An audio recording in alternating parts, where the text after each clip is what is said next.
Welcome to The Kitchen Table, a conversation about faith, music, and culture. Join Shine.fm's ministry director Brian McIntyre Utter and his 18-year-old son Jake around the table for this week's chat. All right, welcome back. Thank you so much for tuning in to the Kitchen Table. We say welcome back because it's just like we continue the conversation from week to week. This is episode 5. Thank you so much for tuning in each and every week, telling your friends about it and getting them to listen and joining the conversation as well. You can follow us on Twitter, find us on Facebook, and then join us on the Kitchen Table group. Facebook group. It's a Facebook group, which is underneath the Shine.fm Chicago Facebook page. Yep. Just look for that.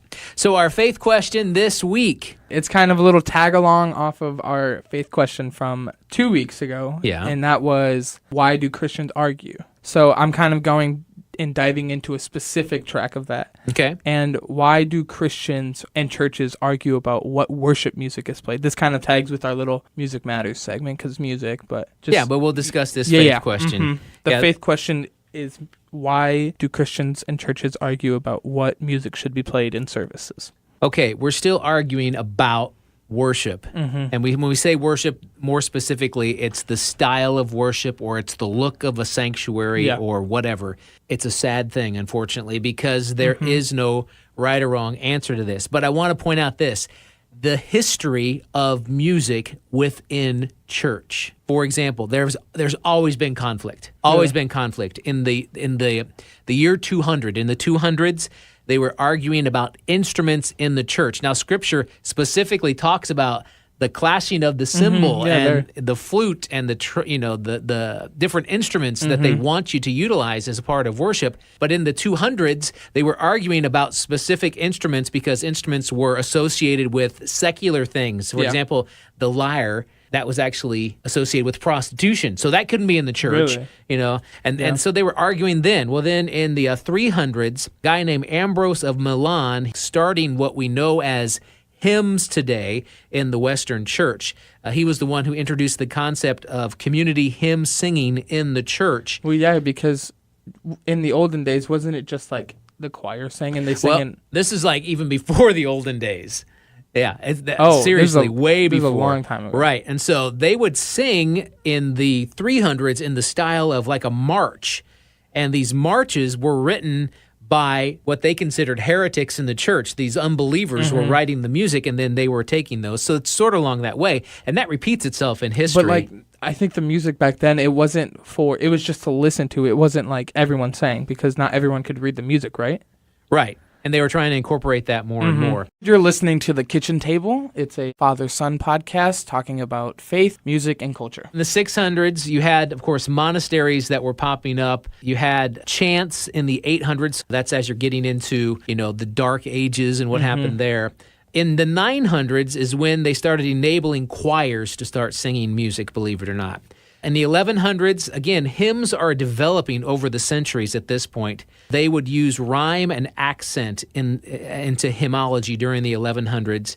The 1300s, they actually paid professional choir members. So they didn't have congregational singing per se. It was the professionals in the choir that did the singing. Were they like worship pastors? Like, what do you mean by no? They hired people to be in a choir, and the choir did the singing. The congregation sat there and observed. They didn't participate in the singing as well. I feel like I'd be so bored in church then. You would think so. 1400s, then music becomes more complex. There was criticism that only the choir was allowed to sing at that time, so that starts to unfold. The 1500s, Martin Luther was the guy who really put a stress on congregational singing. He used hymns and music that were already familiar to the majority of the people in Germany. So he incorporated a lot of those old bar tunes. I'll mention one of those here in a little bit, of one you might know from Martin Luther. In the 1600s, they introduced the organ in churches, organ music. And again, organ music was associated with secular world. They didn't want anything to do it. And they wouldn't want to sing with the organ, so they'd play the organ, and then they would sing a verse, so the organ would do a verse, and then they would sing a verse, and so it wasn't together.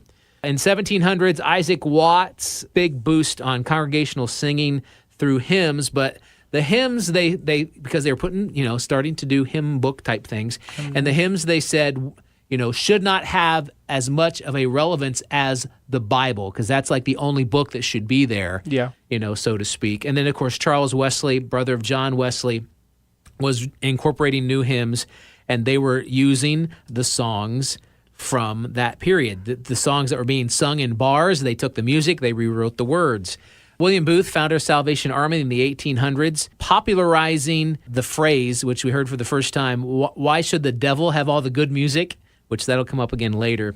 In the 1900s, it was gospel music and quartets that were being a part of that. And when they started, of course, radio in its infancy of incorporating that, the 1970s is when what we now call the contemporary Christian music movement started. A guy named Larry Norman, who I will bring back Larry during our Music Matters segment coming up a little bit later today. Again, he was the one. In fact, he even had a song called Why Should the Devil Have All the Good Music? And his whole thing was, I want people to know that he saved my soul, but I still like to listen to the radio.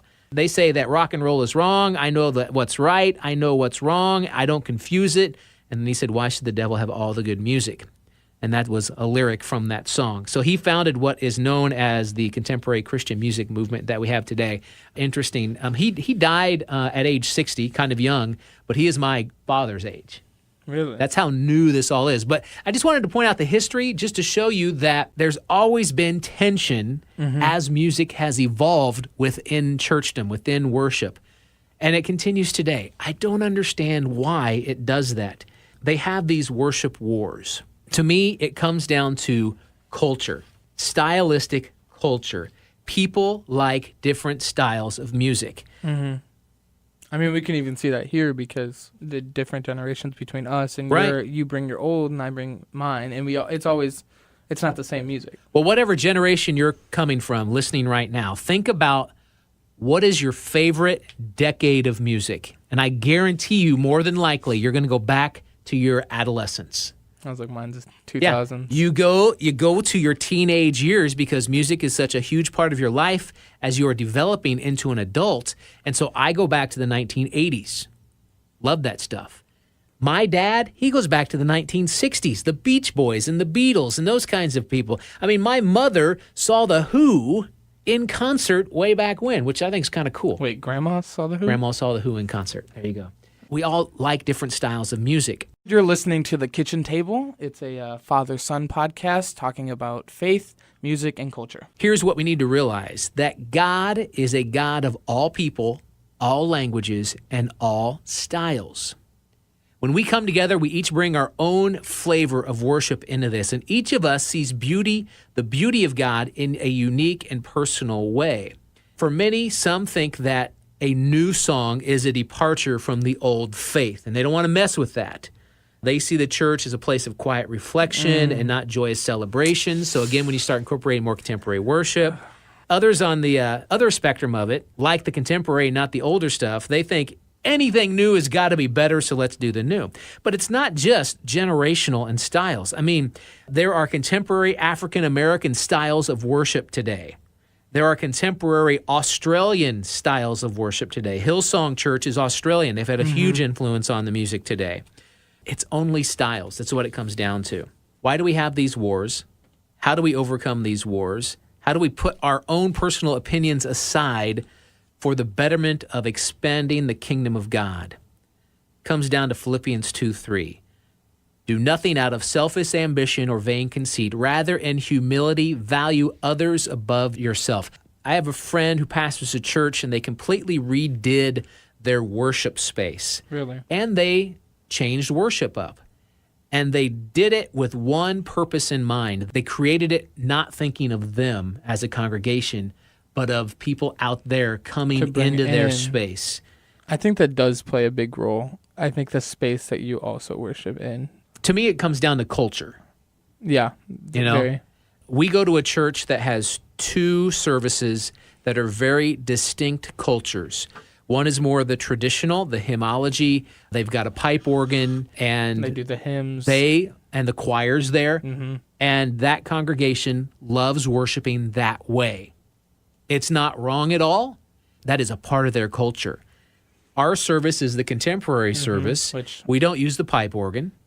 I mean, we use the drum set, the bass guitar, electric guitar, Rhythmic. We use the praise band.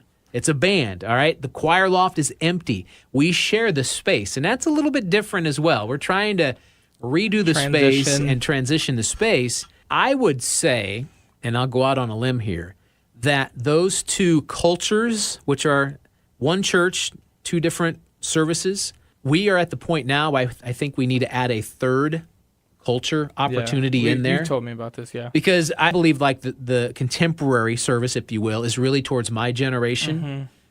Your generation, you'll like it and you'll participate in it, but I think we should give you guys the freedom to create a third culture in there. Why?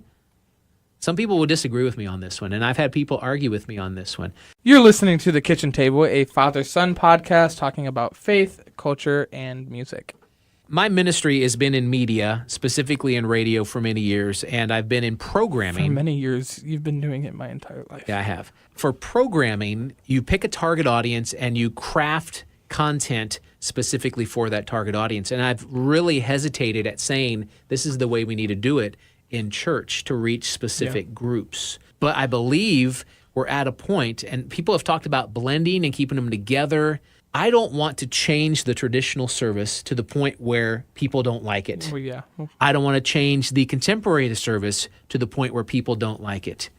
We just have to accept the fact that we worship differently and that we have different styles and we have different cultures generationally. And I mean, at our church, we have combined services sometimes. So we do. Like this Sunday is going to be a combined service for our pastor's last Sunday because he was retiring. I actually really like the combined services because it's kind of like two big families coming together. It is. And so I'm in the praise band. I play the drums. With playing the drums for the combined service, you're getting the aspect of the, I don't want to say old-fashioned, but Traditional, thank you.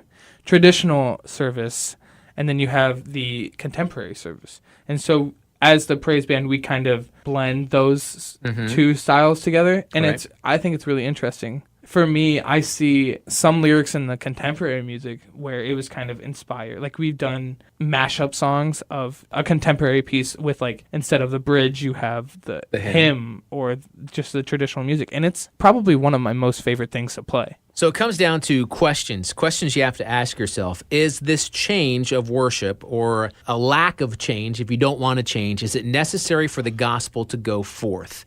Are the people in your area who are unchurched, who may not connect with old songs you grew up with, is change necessary? Or are there people who will be distracted by all the lights, all the drums, and will that keep them from getting connected with the message and creating a stumbling block? These are questions you have to ask yourself. Bottom line question, does the music glorify God? Now, again, they're going to argue that. Some people will say, well, drums can't glorify God. I feel personally attacked if someone says that. With me, drums is a very hard thing in our church because we don't have the sound equipment to back it up. So we have a little wooden thing that echoes the drums, basically. And so it's really hard to play. And I'm I call myself an emotional drummer. So if I ever get into the song, I play louder. And it's kind of habit for most drummers. With getting into, I'm praising God through my talents that he's given me, which is playing the drums. I feel attacked when people say that the drums are not glorifying to And that's God. because there's an emotional connection there.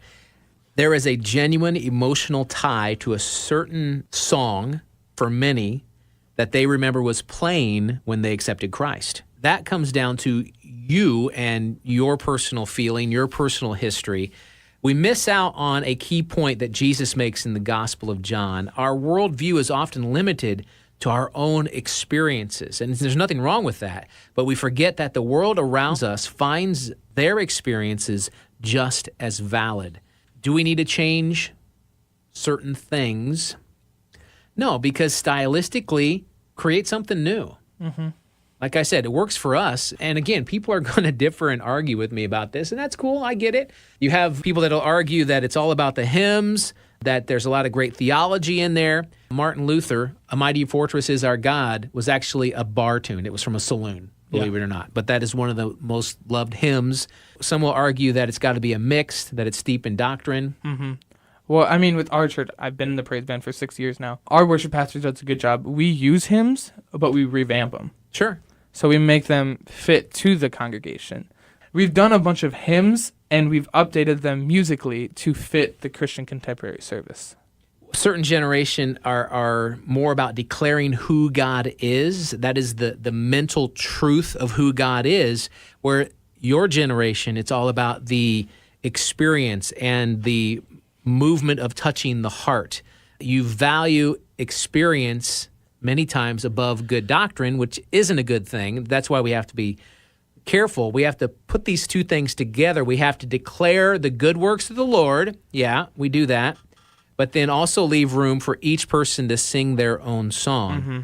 Why we worship, we have to remember that, why we worship. God has done amazing things for us, gives us a joy that no one can take away. He says that in John 22:16. That's the why of worship. You're listening to The Kitchen Table. We're a father-son podcast on faith, music, and culture. Again, more of the why. And this is to put aside the arguing of the whole thing. I'm looking at the why and why this matters. Colossians 3:16 and 17 commands us to sing psalms, hymns, spiritual songs. Psalm 150 commands us to praise God with a variety of instruments. Psalm 96:1 commands us to sing a new song. The reason that we looked at that history at the beginning of this podcast was because this is what people have done through the history of the church. They've looked at new ways to sing a new song to try to reach new people. That's the whole purpose of it. Do we want to change what you're doing? Not necessarily. If you just have one service and you want to reach out to your community, you might have to bend a little bit. You have to realize this. 1 hour a week is church usually. Mm-hmm. Are you willing to take that 1 hour and not love everything, but like it so that others can know him? That's the important thing. It's a disagreement many times over the familiar versus the unfamiliar. You don't like new songs. Oh, I don't know this one. I don't have a hymn book to sing this out of anymore. I can't see the musical notes. I love hearing new songs in church. I don't know if that's a generational thing. I do too, but I guess I'm unique. Yeah, you are pretty weird. But there are, I don't think it's generational because you know your grandmother. She loves new songs too. Oh yeah, Grandma loves. She comes to me and asks for new songs. You know, most hymns have a certain rhythm, and we identify that rhythm with church, whereas contemporary music has a beat that we usually identify with the secular world. They've done that through history. Martin Luther with A Mighty Fortress, which was a bar tune. Piano. Do you know when a piano was introduced to the church? It was an instrument in the bars, and they had difficulties getting it in there, believe it or not. People were just unhappy about it. What can we do? What can we do to overcome this worship war? Because you know what? This worship war has been going on, as we see, since the year 200. Mm-hmm. Yeah. It's going to happen again. It's going to continue to do it. Here's the main thing. Be flexible. Acknowledge that what reaches you isn't necessarily what's going to reach others.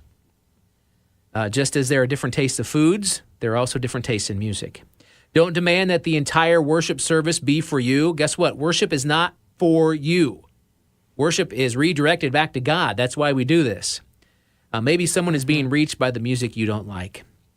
Don't be divisive and spread discontent with others. So go around saying, well, I didn't like that. I've had someone tell me that I played too loud in church. Yeah, I'm sure. You know, the Bible says very little about musical styles, but it does say a lot about church unity.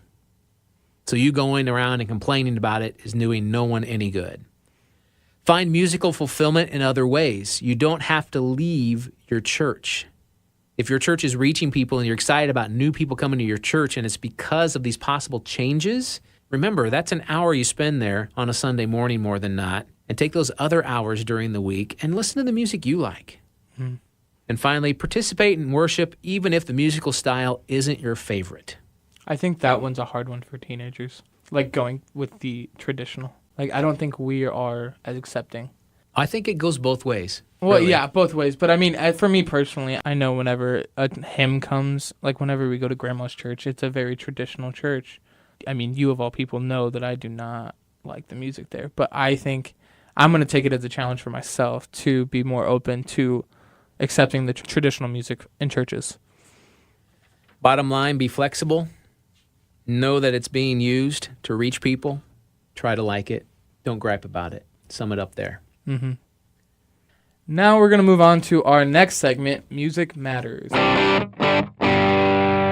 Okay, I'm going to start Music Matters this time with a new song from one of my favorite artists. His name is Mat Kearny. Got a new song called Face to Face. His album is called Crazy Truth. Really, the song is about standing face to face before God, but it's really about the grace of God coming over us. The chorus says, I feel your thunder pouring like rain down on the mountains of all my mistakes, rolling like rivers, running with grace into the ocean of your embrace, your hand on my side, leading the way, 10,000 horses couldn't pull me away.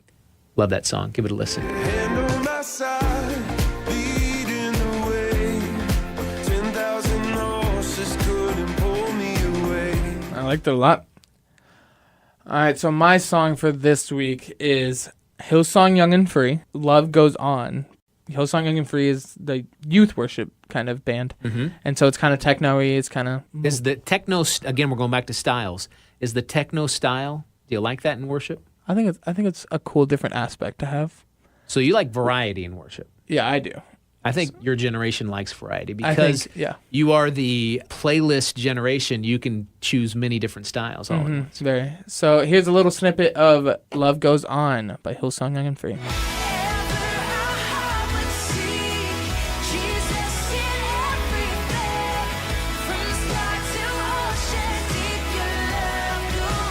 I actually like a little bit of techno in the worship. I don't know about you. It's pretty nice. I like it. Yeah, I like Hillsong Young and Free. Okay, so now we're going to go back in time. Oldie but goldie. And I didn't go all the way back because I could have went back to like the early 70s with Larry Norman, the father of contemporary Christian music today. Larry passed away at the age of 60, I think in like about 10 years ago now. Probably more than that, actually. He was born the same year as Grandpa. Larry, I picked this song because I remember this song when I first started working in radio and we played these vinyl records.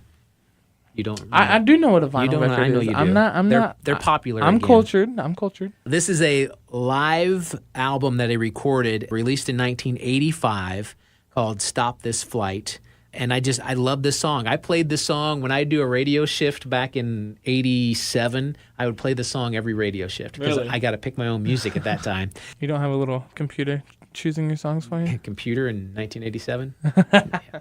Turntables, buddy.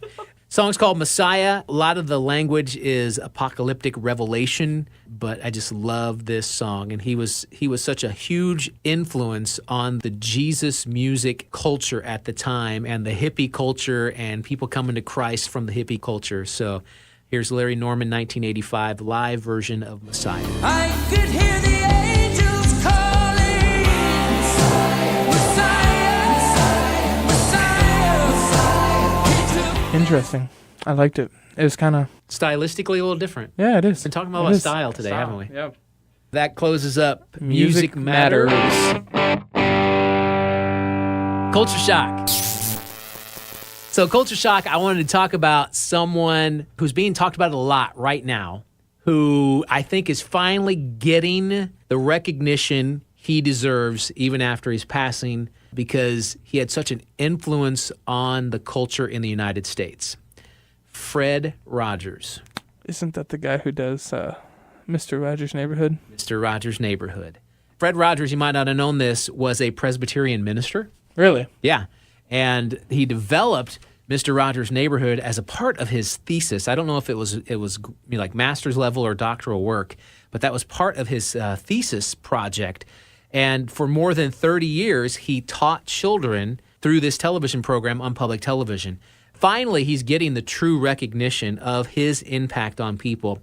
There's a new documentary out called Won't You Be My Neighbor on his life. I have not seen it yet, only because it hasn't come to a theater near us. It's in AMC theaters only. Is it here? Yeah, it's in the mall. Oh, I got to go check it out. I'm not up on those kinds of things. There's lots of viral videos that are going around on the internet right now. I've seen a lot of things about it. How his show was so simple, how he talked with such a soft, soothing voice, and how so engaging it was to children at that time. And I think, how far removed are we? And maybe I'm showing my generational age here, but it seems like kids today, I'm going to sound like grumpy old man here, I'm sorry. It's okay. It seems like kids today constantly have to be stimulated with all the devices in their hands, and he took it down to the simplest form and was able to communicate things to people in such a quiet way. He used a little puppet, a little tiger puppet. This little tiger puppet represented his own inner child. He would sing, "Sometimes I wonder if I make a mistake," meaning I am so different that I am a mistake. He used the deep and simple, far more essential than the shallow and complex. And that's why he had such a huge impact on children of that generation. I don't know what else to say about him other than he was a great guy. I mean, when Robert Kennedy was assassinated, he dealt with that on his show and how you talk about that to kids. When we were going through some racial stuff in the U.S. and how African-American kids were kicked out of the public pools, he actually brought in an African-American character into the neighborhood, and literally they had a little wading pool, and he's got his shoes off cooling down, and he invites this guy to, take his shoes off and get into the wading pool with him. That's awesome. So he dealt with those kinds of things that our nation was dealing with at the time. Again, the documentary is called Won't You Be My Neighbor, about Mr. Rogers' neighborhood. Love that guy and what he stood for and the impact. I feel like we need another Mr. Rogers' neighborhood. You think so? In today's society. You know what I mean? Because it's like, with what you said, with everything being so shallow and complex, I think we need a change and have deep but simple. I think we need that in today's society. So if anybody, there's a challenge. If anybody wants to become the new Mr. Rogers, I mean, you probably can't become the new Mr. Rogers because he's such a great guy, but something wants to do something like that, I will support you 1,000%. All right, that's Culture Shock for this week. And wrapping up the episode 5 of The Kitchen Table.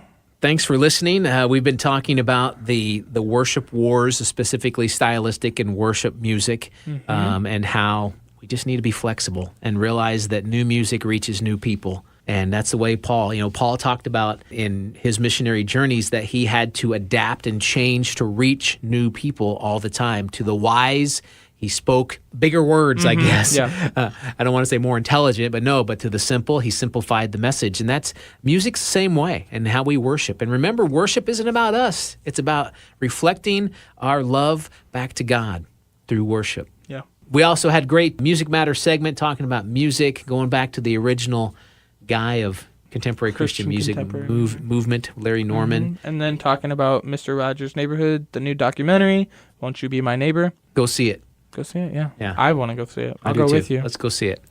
All right. Have a great week. Thanks for listening in. Again, if you want to connect with us, you can connect with us on Facebook. We have a Facebook group on the Shine.fm Chicago Facebook page. We can start conversations. Called The Kitchen Table, the Facebook group. We also have Twitter that you can follow us on. My account is my name, Brian Utter, Utter. And I am Utter_Butter, Utter. Got it. See what I did there? Yeah. Repeat. You have to spell it something. Yeah. Yeah. Okay. So connect with us if you can. Let us know your questions. In fact, our question today about the whole worship thing. It wasn't one of ours. It was one of your friends. One of my friends, Wayne, tossed that one out to us. Or he tossed it out in a different way, and I sort of adapted a little bit, so we went with it. So thanks, Wayne. Thanks, Wayne. Appreciate it. All right, thanks for listening. We'll talk to you next week. Have a great week. Thanks for listening to The Kitchen Table on the Shine.fm podcast network from Olivet Nazarene University. Be sure to subscribe for more content delivered each week on faith, music, and culture.